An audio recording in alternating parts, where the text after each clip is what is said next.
Hi friends, ఈరోజు మనం oats walnut cake చేయబోతున్నాము.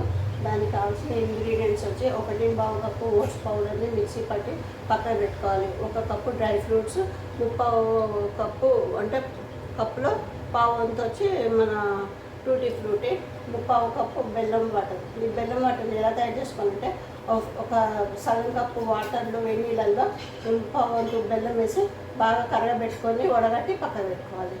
అలాగే 1/4 కప్పు వచ్చి బటర్, 1 స్పూను నిమ్మకాయ రసం, 1 స్పూన్ వెనిలా ఎసెన్స్.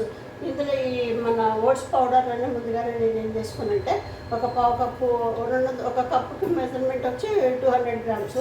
అయితే ఇది 1/4 కప్పు కావాలి కాబట్టి 1 కప్పు వచ్చి ఓట్స్ పౌడర్ వేసుకున్నాను.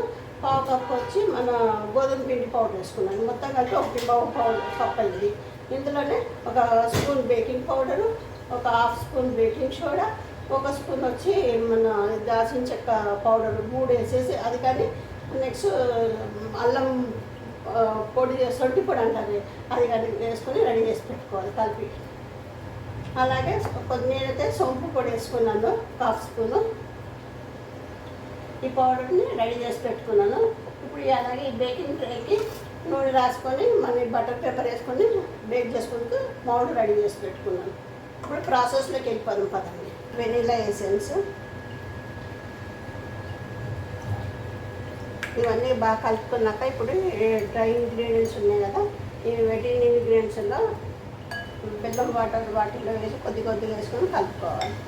ఇందులో నేను ముందే చెప్పాను కదా మీకు, బేకింగ్ పౌడరు, బేకింగ్ సోడా, 1 చిటికెడు సాల్ట్, కొంచెం దాల్చిన చెక్క, కొద్దిగంతా 1/4 స్పూన్ అంతా మనం సోంపు వేసేసాము. కలిపి రెడీ చేసి పెట్టుకున్నా. ఆ పౌడర్ని ఇప్పుడు ఈ బెల్లం వాటర్లో వేస్తున్నాను.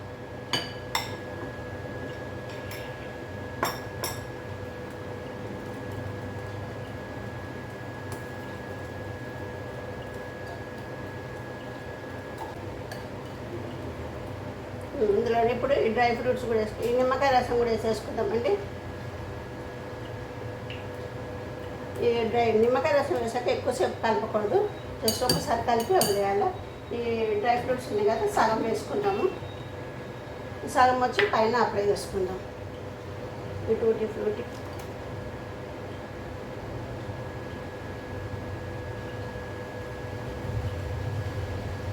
సగం అని పైన అప్లై చేసుకుందాం. ఇప్పుడు దీన్ని బ్యాటర్లో వేసేద్దాం.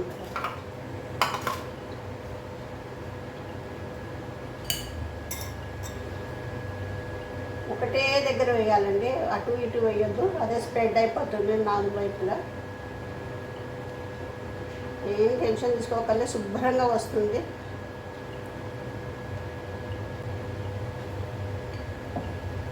ప్రీహీట్ చేశాక దీన్ని బ్యాటర్ ఎక్కువసేపు బయట ఉంచదండి. ఇప్పుడు 3-4 టైమ్స్ ఇట్లా ట్యాప్ చేసుకొని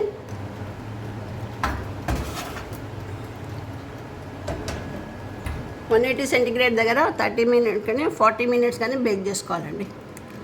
180 దగ్గర సెట్ చేశాను. 40 దగ్గర పెట్టాను. 40 మినిట్స్ బేక్ అవ్వడానికి. బేక్ అయ్యాక చూద్దాం ఎలా వస్తుందో. కేక్ని ఇప్పుడు చెక్ చేసేద్దామండి. చాకు పెట్టి కొద్దిగా లోపలికి దింపి చూస్తే వావ్, ఎంత స్పాంజ్ ఉందండి, చాలా బాగా వచ్చింది. Full sponge.